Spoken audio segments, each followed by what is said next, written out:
The meeting hall of the Galactic Council was filled with worried voices. Representatives from dozens of alien species had gathered to discuss a problem that none of them fully understood. The problem was humanity. Ambassador Zixthar stood at the center of the great chamber. His body was made of living crystal that caught the light and threw rainbow patterns across the walls. Today, those patterns looked dark and troubled. He had spent 3 months studying the humans, and what he found kept him awake at night. Friends and colleagues, Zixthar began, his voice echoing through the chamber. We must talk about the humans and what they do to their children. The chamber grew quiet. Every species present had heard rumors about human child-rearing practices. Now they would see the evidence. Zixthar activated the viewing screen behind him. Images from Earth filled the enormous display.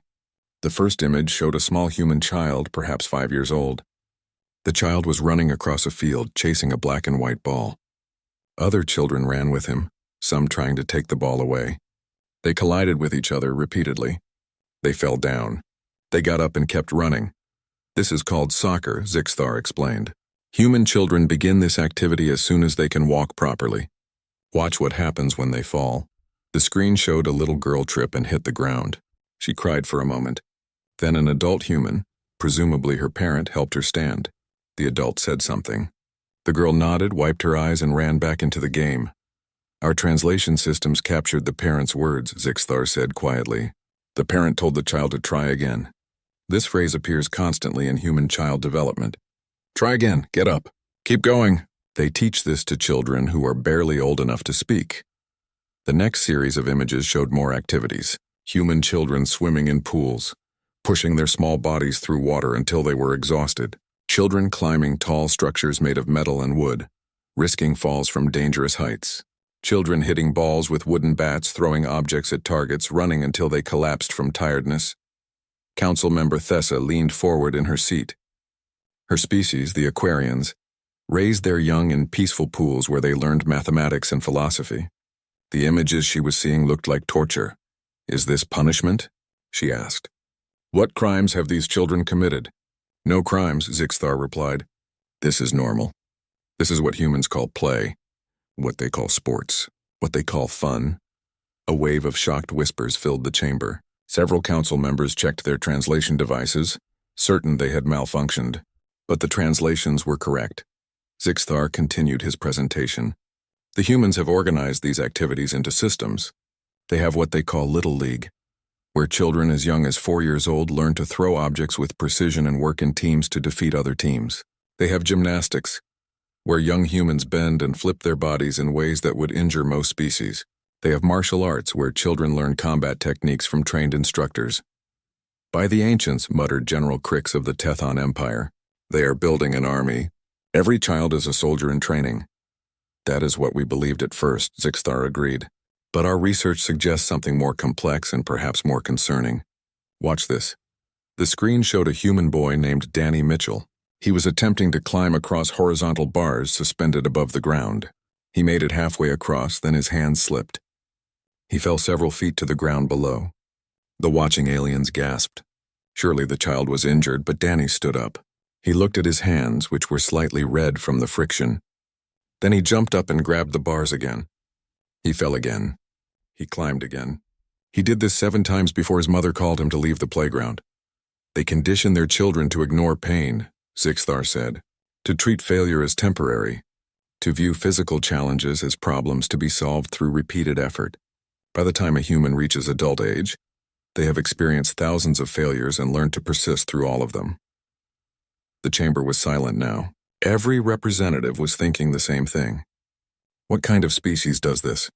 What kind of culture builds persistence and pain tolerance into its children through years of deliberate training?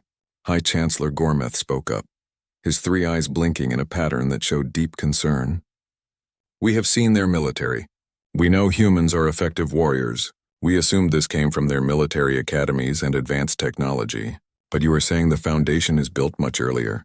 Exactly, Zixthar confirmed. A human soldier has typically spent 15 to 20 years in competitive activities before joining the military. They have learned teamwork, strategy, pain management, and persistence through countless games and sports. The military simply refines skills that already exist. He showed more footage. A 10-year-old girl named Lisa Rogers stood on a balance beam 4 feet off the ground. She attempted a series of acrobatic moves. She fell off the beam 3 times. Each time she climbed back up and tried again. Her face showed determination that would be appropriate for a warrior heading into battle. But this was just practice for a weekend competition. Their entire educational system includes these physical challenges. Zixthar continued. Every school has what they call a gymnasium, a place dedicated to physical competition and training. Children spend hours each week running, jumping, throwing, and competing against each other. Those who show particular talent are moved into advanced programs with even more intensive training. Commander Feltok of the Draxian Confederation raised a tentacle. Perhaps we are misunderstanding their culture. Humans have been peaceful in their dealings with us. They honor treaties. They trade fairly. Their diplomats are reasonable. Maybe this training has a different purpose? That is the mystery, Zixthar said. On the surface, humans appear to be a peaceful species interested in cooperation and mutual benefit. But their child-rearing practices suggest a civilization preparing for constant struggle. The contradiction troubles me deeply. He showed one final video, a human basketball game involving 12-year-old children. The game was intense. Children ran at full speed up and down a wooden court. They jumped, collided, fell, and immediately stood up to continue playing. Their parents watched from the sides, shouting encouragement. When the game ended, the losing team looked disappointed for perhaps 2 minutes. Then both teams shook hands and the losers were already talking about their next game, their next chance to compete. This is what concerns me most, Zixthar said quietly. They teach their children to lose gracefully and immediately look forward to the next competition. They are building a species that views every setback as temporary and every challenge as an opportunity. When such a species decides it wants something, what could possibly stop them? The Galactic Council adjourned with no clear conclusions. They agreed to continue monitoring humanity, to try to understand whether these trained and persistent beings were a threat or simply a very unusual species with strange ideas about childhood. As the representatives filed out, Thessa approached Zixthar. What do you truly believe? She asked quietly. Are they dangerous? Zixthar's crystalline form dimmed with uncertainty. I believe they are the most dangerous kind of species. Not because they want to conquer, but because they genuinely do not understand the concept of an impossible challenge. They have spent thousands of years teaching their children that effort can overcome any obstacle. They believe this completely, and history suggests that when an entire species believes something that deeply, reality often bends to accommodate them. Back on Earth, completely unaware of the galactic concern, 9-year-old Kevin Harris finished his soccer practice. He had missed 3 goals during practice, but he made one that sailed perfectly into the net. He went home happy, already thinking about tomorrow's practice.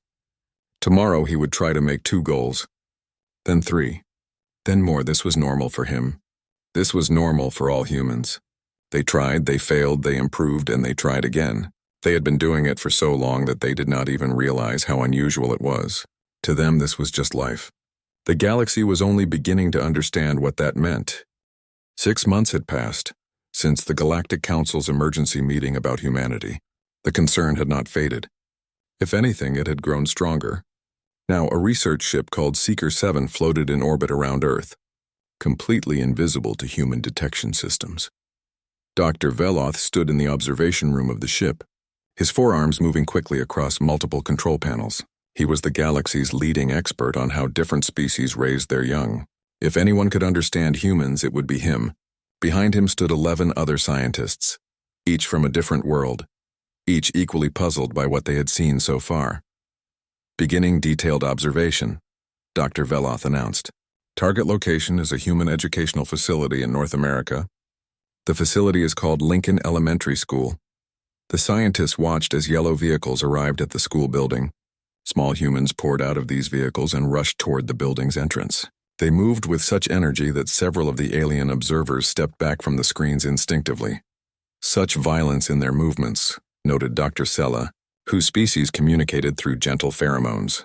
They crash into each other repeatedly. Is this aggression?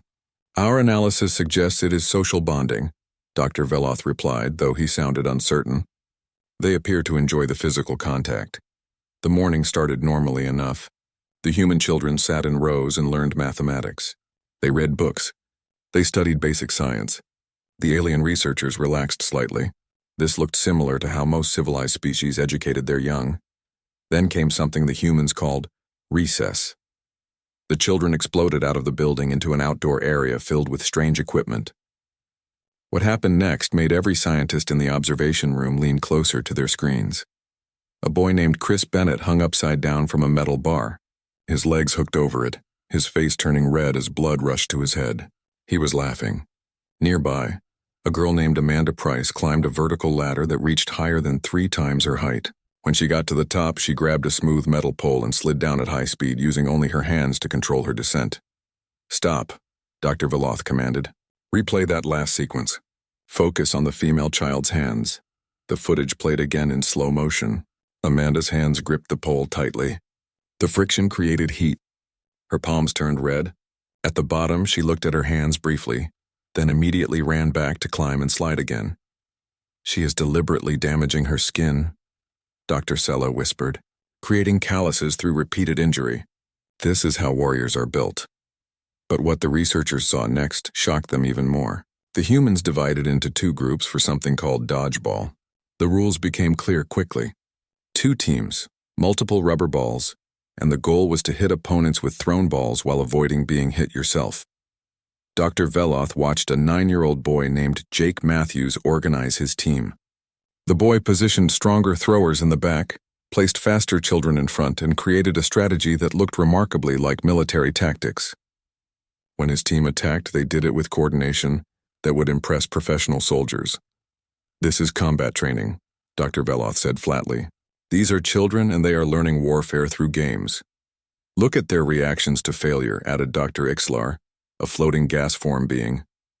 The child designated Marcus Williams was struck in the chest with significant force.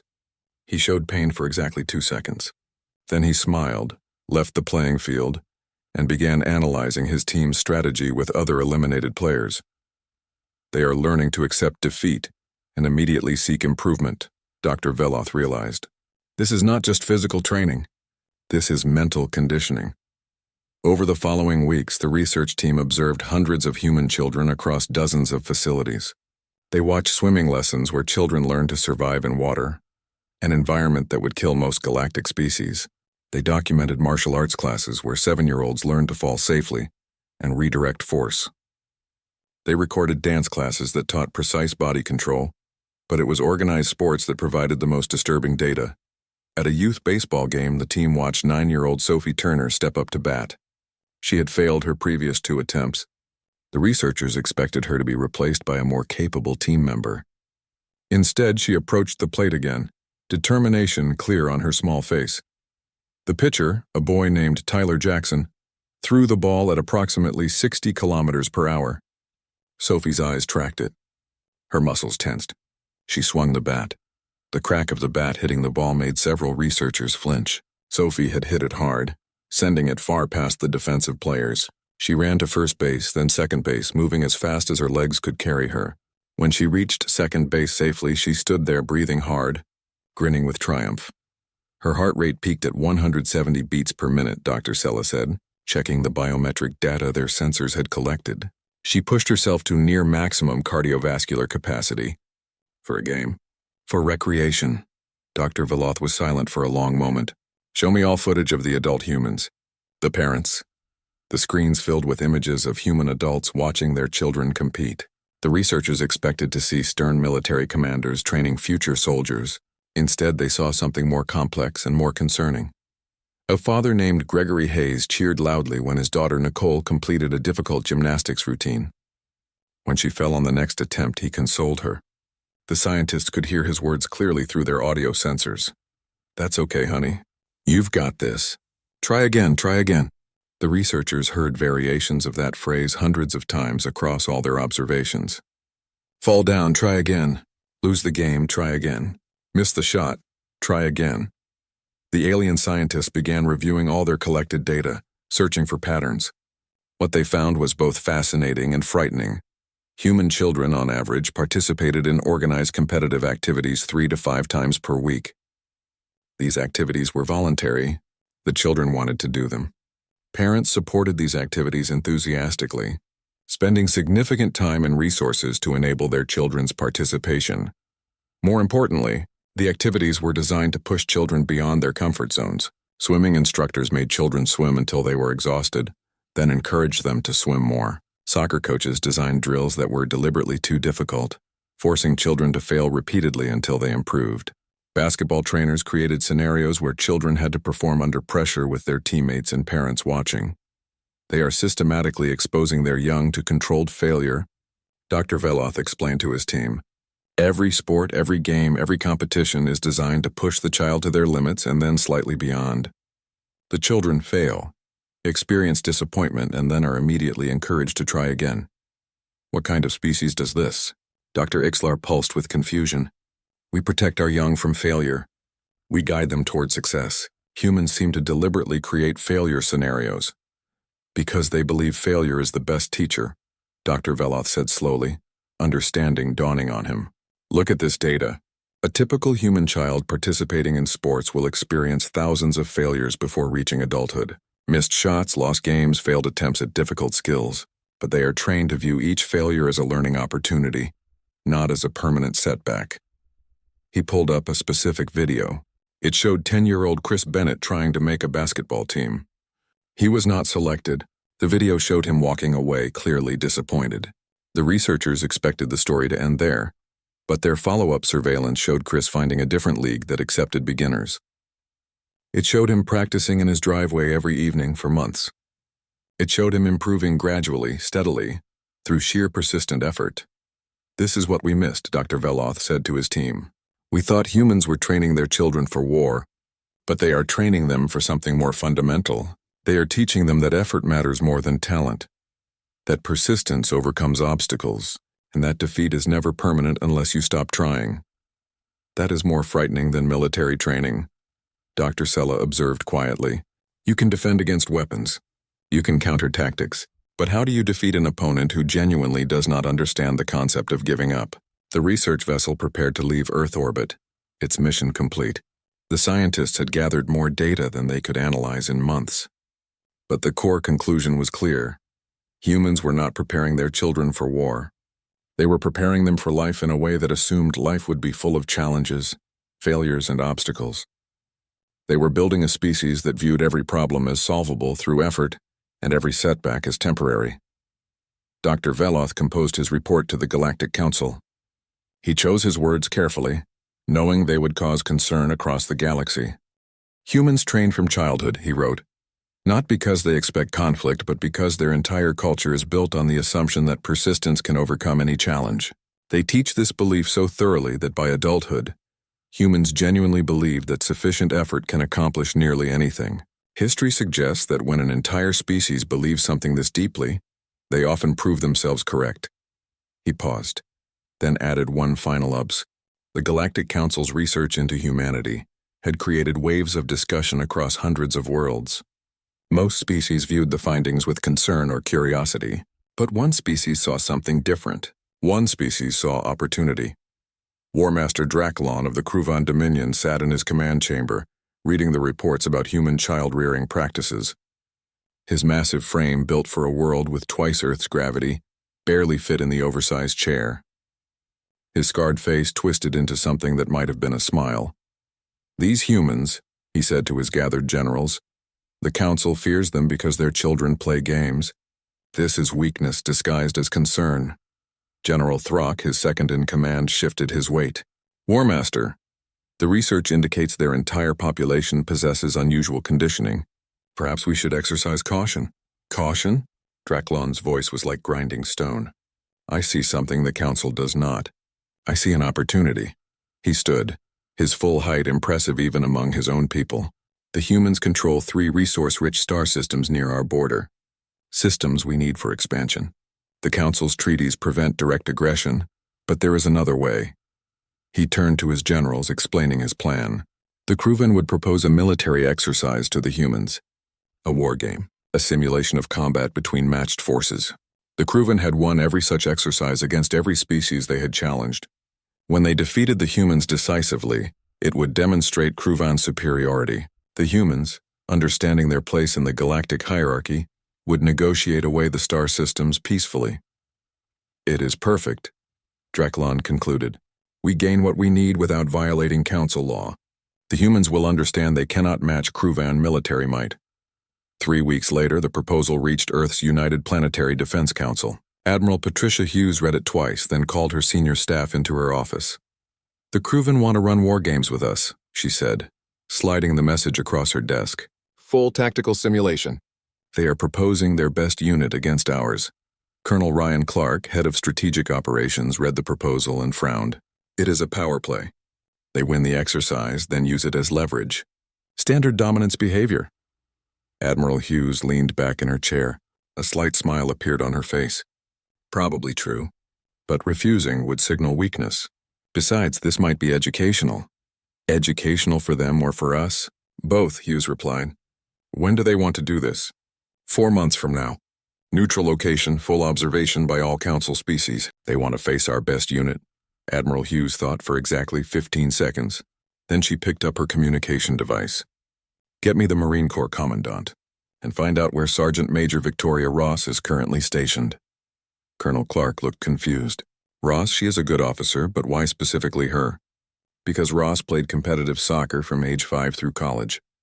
Then she joined the Marines and spent 20 years learning that military operations are just another form of competition. If anyone can show the galaxy what human training really means, it is Ross. 10,000 light-years away, War Master Draklon received confirmation that the humans had accepted the challenge. He allowed himself a rare moment of satisfaction. Soon, 3 star systems would belong to the Kruvan Dominion. What Draklon did not know was that Admiral Hughes had just called Sergeant Major Victoria Ross, interrupting her afternoon run. Ross had been running every day since she was 12 years old. When she joined her school's cross-country team and learned that the human body could be pushed far beyond what seemed possible, Ross listened to the Admiral's proposal. She thought for approximately 10 seconds. Then she said words that would later be studied in military academies across the galaxy. Ma'am, give me 4 months and 30 Marines who grew up playing sports. We will show these aliens what human training really means. The next 4 months were intense. Ross selected her team carefully. She did not choose the biggest Marines or the ones with the most combat experience. She chose Marines who had grown up competing. Former athletes who understood teamwork, strategy, and persistence at a bone-deep level. Corporal Danny Wright had played baseball through high school and college. Lieutenant Maya Foster had run track and earned a scholarship. Sergeant Carlos Mendez had been a state wrestling champion. Private Lisa Morgan had competed in shooting sports since age 10. Each Marine on Ross's team had spent their childhood learning the same lessons. Effort matters, failure is temporary, and persistence wins. Listen up, Ross told her assembled team on their first day of training. The Kruvan are bigger than us, stronger than us. They have been training for war since their teenage years. They expect to crush us. Sounds like every varsity team we faced as freshmen, Danny Wright said with a grin. Exactly, Ross agreed. What did we learn back then? Size does not matter if they cannot catch you, Maya Foster replied. Strength does not help if you are out of position, Carlos Mendez added. And training since teenage years does not mean much when you have been training since you were 5 years old, Ross finished. These Kruvan warriors are disciplined. They are tough. But they learned war as a profession. We learned competition as a way of life. The team trained hard for 4 months, but they did not train like traditional soldiers. Ross designed exercises that felt like sports drills, running plays, reading defenses, adapting to changing conditions. The Marines practiced scenarios where they were outnumbered and had to use speed and strategy to win. More importantly, Ross taught them to view the entire exercise as a game to be won, not a battle to be survived. The mindset was crucial. Fear made you hesitate. Competition made you focused. Meanwhile, on the Kruvan homeworld, War Master Draklon prepared his Imperial Guard. 300 warriors, each standing over 7 feet tall, each capable of crushing stone with their bare hands. They trained in traditional Kruvan methods, formations, direct assault tactics, overwhelming force. Battle Captain Gorath, who would lead the Kruvan forces, studied what little information was available about humans. They were small. They were weak by Kruvan standards. Their military was new to galactic warfare. The exercise would be simple. Do not underestimate them, Draklon warned. The Council fears them for a reason. I will not, War Master, Gorth replied. But I also see no reason for concern. They have accepted a 10-to-1 disadvantage in numbers. Either they are foolish or they plan to hide and avoid direct engagement. Either way, we will prevail. The war game was scheduled on a neutral moon called Kala 7. The Galactic Council transformed it into the largest spectator event in recent history. Representatives from 147 species gathered in orbital observation stations. Everyone wanted to see if the mysterious humans could match the galaxy's premier military power. The moon's surface had been divided into 5 different environments: urban ruins, dense forest, open desert, mountains, and an underground complex. Each team would compete across all 5 zones over 48 hours. The objectives were simple: capture designated targets, defend positions, and accumulate points. Sergeant Major Ross gathered her 30 Marines in the starting zone. Around them, in a different staging area, 300 Kruvan warriors prepared for easy victory. Remember, Ross said quietly to her team, they think this is war. We know this is just the biggest game we have ever played, so let us play to win. The starting signal echoed across the moon's surface. The war game had begun. The Kruvan Imperial Guard advanced in perfect formation through the urban environment. 300 warriors moving like a single organism. They expected to find the 30 humans fortified somewhere, making a brave but futile defensive stand. Instead, they found empty buildings and silence. Where are they? Battle Captain Gorath demanded, scanning the ruins with his advanced sensors. His answer came in the form of chaos. The Marines had split into 6 teams of 5, each moving through the environment with speed that shocked the Kruvan observers. They were not holding positions. They were flowing like water, hitting targets and disappearing before the Kruvan could respond. Lieutenant Maya Foster's team sprinted across a rooftop, their movements coordinated from years of running plays in team sports. They captured a tactical objective in 45 seconds and vanished before the Kruvan force could redirect. In the observation stations, alien representatives leaned forward, confused. This was not how military operations were supposed to work. Where were the formations? Where was the direct engagement? Dr. Valoth, watching from the Galactic Council vessel, understood. They are not fighting like soldiers, he explained to the confused observers around him. They are fighting like athletes playing against a much larger opponent. They are using speed and strategy instead of strength. The Kruvan tried to corner the Marines in the forest environment. The Marines scattered like a basketball team breaking a defensive press, each member knowing exactly where their teammates would be without needing to look. Danny Wright slid under a Kruvan firing line with the instincts developed from years of baseball, tagged an objective, and disappeared into the trees.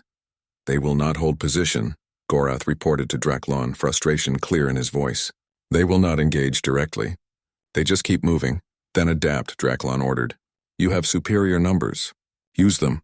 But the Kruvan had trainee. The war game on Kala 7 had been running for 18 hours.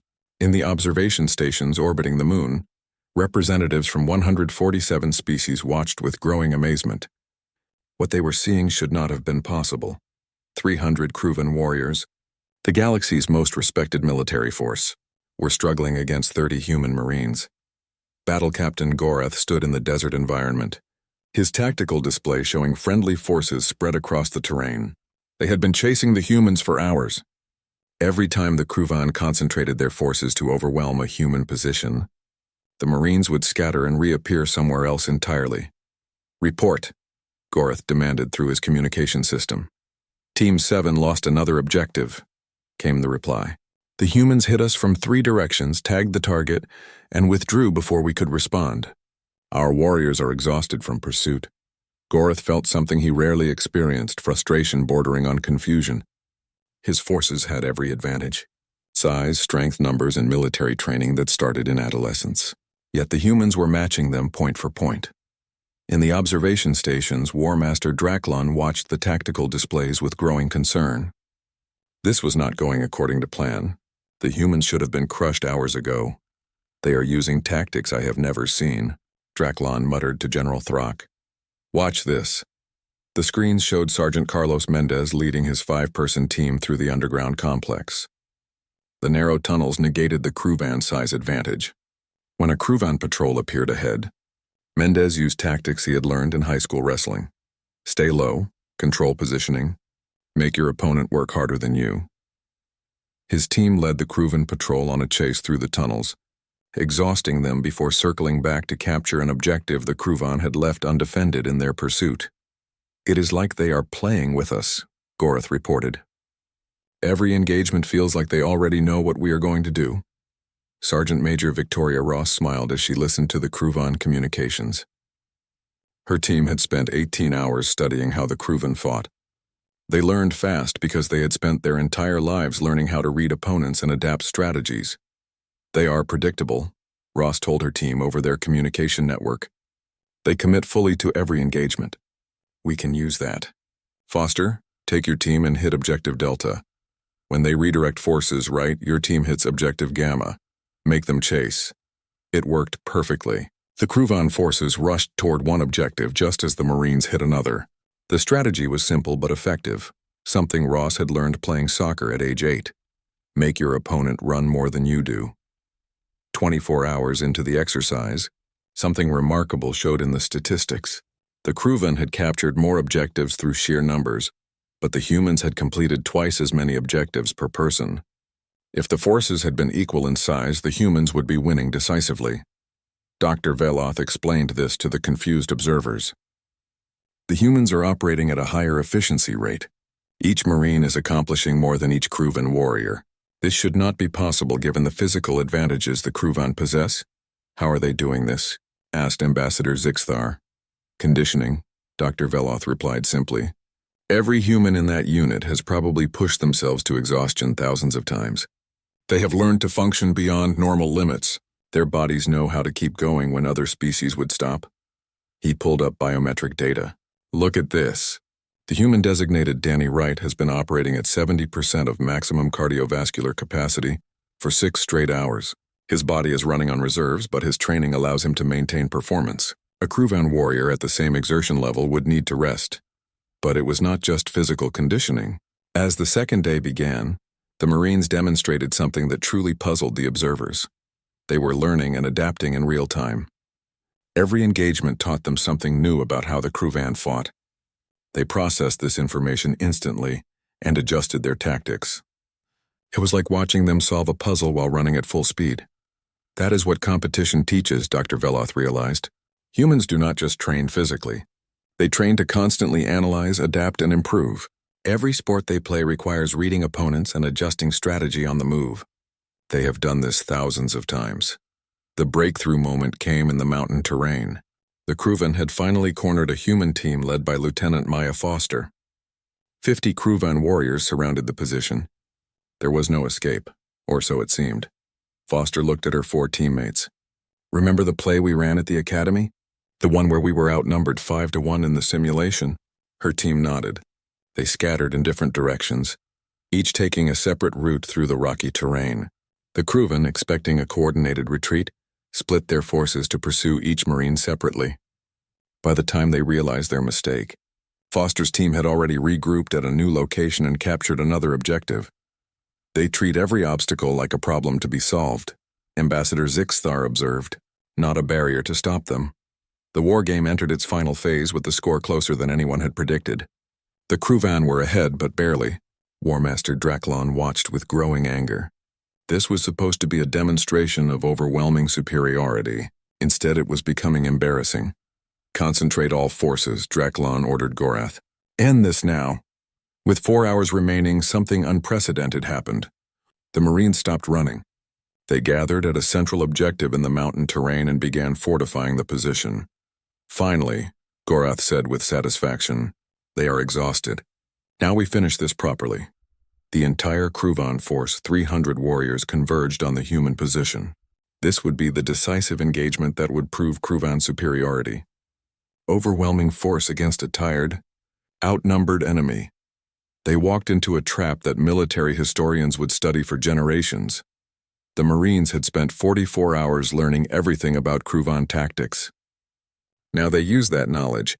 They had chosen a position with limited approaches, negating the numbers advantage. They had positioned Private Lisa Morgan, a former competitive shooter, where she could provide covering fire. They had prepared fallback positions that allowed them to trade space for time, and then they held. For 4 hours, 30 humans held off 300 Kruvan warriors. Not through superior firepower, but through superior positioning, communication, and an absolute refusal to give up. Every time a position became untenable, they fell back to the next prepared defense. Every time the Kruvan adapted, the humans adapted faster. It was exhausting. It was brutal. It was exactly what every Marine had trained for since childhood. How many times had each of them been behind in a game with minutes remaining? How many times had they been exhausted but kept playing? How many times had they learned that you keep fighting until the final whistle? In the observation stations, the alien species watched in stunned silence. They were witnessing something that challenged everything they understood about military operations. 30 beings holding off 300 through sheer determination and tactical excellence. "Look at their faces," Dr. Veloth said, zooming in on the human positions. "They are exhausted. They are in pain. But they are also smiling. They are enjoying this." It was true. Sergeant Major Ross, defending a critical position against overwhelming odds, looked like she was having the time of her life. This was what she had trained for. Not just the military training, but the 30 years before that. Every soccer game, every track meet, every moment of her life when she had chosen to push harder instead of giving up. The final signal sounded, ending the exercise. Both forces were still engaged. Neither side had broken. The tactical displays showed the final score. The Kruvan had won, but by the narrowest margin in wargame history. 300 warriors had barely defeated 30 humans. In the Kruvan command vessel, War Master Draklon stared at the results in disbelief. This was supposed to be a decisive victory. Instead, it was a statement that humans, despite being outnumbered 10-1, were nearly equal to the galaxy's premier warriors. His plan to intimidate the humans into surrendering star systems had failed completely. If anything, humanity now looked more formidable than before. On the moon's surface, Sergeant Major Ross removed her helmet and looked up at the observation stations. She knew the entire galaxy was watching. She smiled, thinking about something her soccer coach had told her when she was 6 years old and had just lost her first game. The coach had said, "You are going to lose sometimes. That is okay. Winners are just the people who get back up one more time than they fall down." Ross and her team had just shown the galaxy what that meant. They had been outnumbered, outmuscled, and technically defeated. But they had competed with such skill and determination that the defeat felt like a victory. Battle Captain Gorath approached Ross as both teams gathered in the neutral zone. He was 3 feet taller and probably twice her weight. He looked down at her with something that might have been respect. "Your warriors fought well," Gorath said through his translator. "I have never faced such persistence." Ross extended her hand in the human gesture of sportsmanship. "Good game," she said simply. 2 words that every human child learned after every competition: win or lose. Gorath did not understand the footage from the Kala 7 wargame spread across the galaxy faster than light itself. What had been intended as a demonstration of Kruvan superiority had become something else entirely. A revelation about human nature that every species needed to understand. The Galactic Council convened an emergency session 3 weeks after the war games ended. The chamber was more crowded than it had ever been in recorded history. Representatives stood in the back when the seats filled. Everyone wanted to understand what they had witnessed. Dr. Veloth stood at the center of the chamber, his forearms organizing data displays that floated in the air around him. He had spent those 3 weeks analyzing every second of footage, every biometric reading, every tactical decision. Now he would present his conclusions. "Honored members of the Council," Dr. Veloth began, "we have been asking the wrong question about humanity. We asked, why do humans train from childhood? The correct question is, what do they train for?" The displays around him came to life, showing split screens. On one side, Kruvan warriors training in military academies. On the other side, human children playing soccer. The contrast was stark, but somehow the activities looked similar.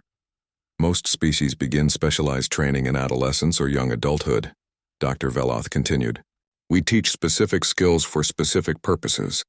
Kruvan warriors train for war. Tethon diplomats train for negotiation. Velkari engineers train for construction. But humans do something different. They train their children for everything." He showed footage from Earth. A 5-year-old girl learning to swim, pushing herself through water until she was exhausted.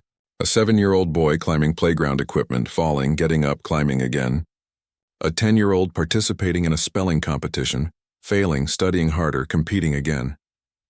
When a human child plays basketball, Dr. Veloth explained, they are not learning basketball. They are learning teamwork, spatial awareness, reading body language, making quick decisions under pressure, and managing failure. When they run track, they are learning pain tolerance and how to pace themselves for long efforts. When they compete in academic contests, they are learning to perform when others are watching and judging them.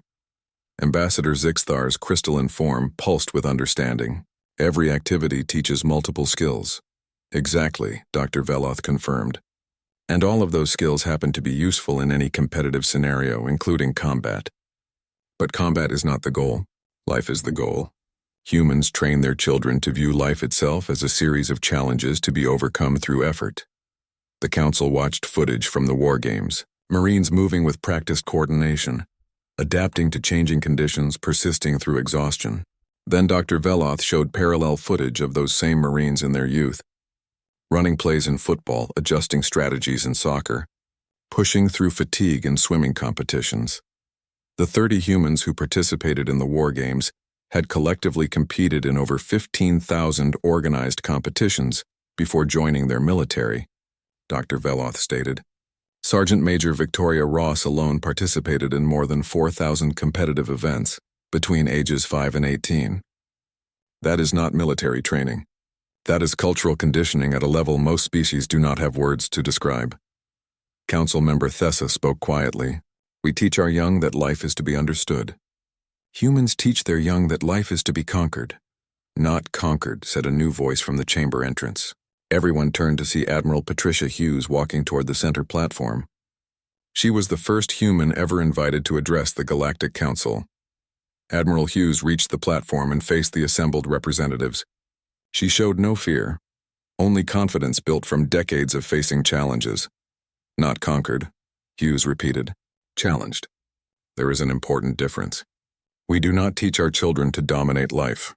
We teach them to engage with it fully, to try, to fail, to learn, and to try again.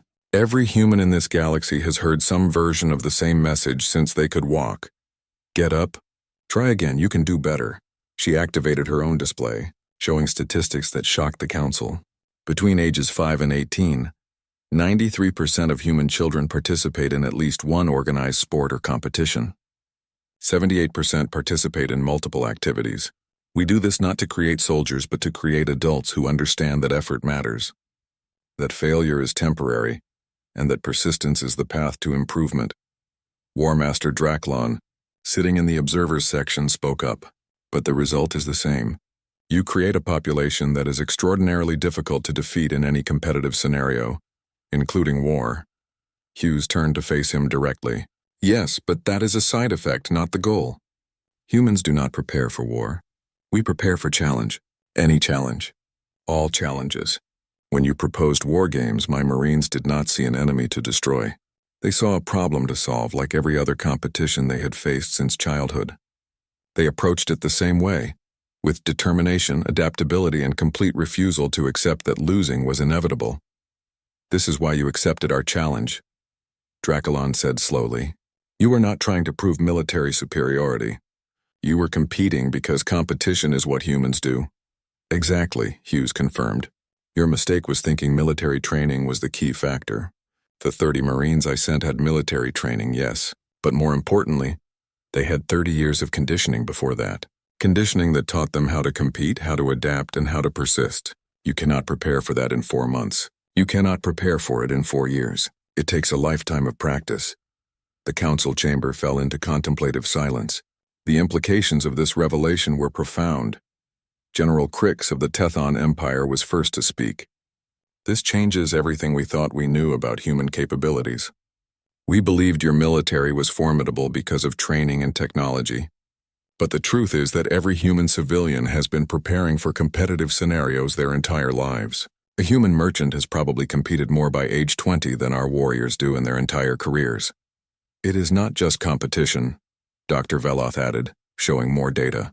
It is resilience. Human children fall thousands of times while learning to walk. They fail at tasks repeatedly while developing skills. Their language reflects this. They have dozens of phrases about persistence. Try and try again. Practice makes perfect. If at first you don't succeed, try again. Their entire culture assumes that failure is normal and persistence is always the solution.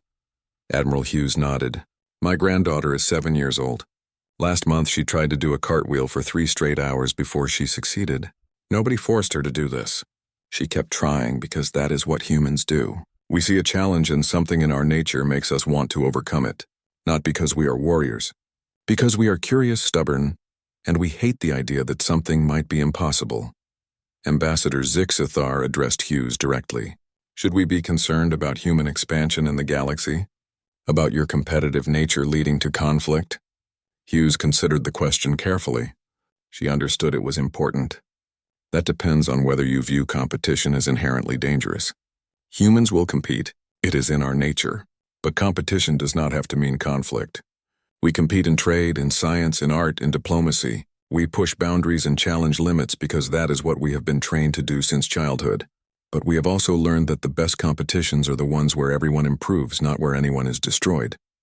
She paused, looking around at the assembled representatives. The galaxy is large enough for everyone to compete without conflict. Humans learned long ago that the best games are the ones with worthy opponents. We do not want to dominate the galaxy.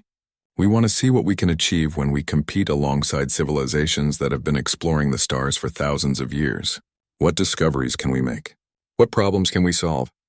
What can we build together? Those are the competitions that truly interest us. The Galactic Council session ended with a new understanding. Humans were not preparing for war. They were preparing for existence in a way that assumed life would be challenging, that obstacles would be constant, and that persistence was the universal solution. More importantly, the galaxy began to understand that this was not threatening unless they chose to make it threatening. Humans approached everything as a competition, but competition could be cooperative as well as confrontational. 3 months after the council session, something remarkable happened. A team of human physicists published research on a new type of fusion drive. The design was revolutionary, based on principles that challenged conventional thinking. The humans published their findings openly and added a note at the end. We challenge other species to improve on this design. It was a competition, but one where everyone won. The Velkari accepted the challenge. So did the Tethon. So did 3 other species. Within 6 months, 5 different civilizations were competing to create better fusion technology, each building on the other's work. The result was a drive system 30% more efficient than anything that had existed before. The humans had turned scientific advancement into a sport. Everyone benefited. Dr. Veloth watched this development with fascination. He wrote in his journal,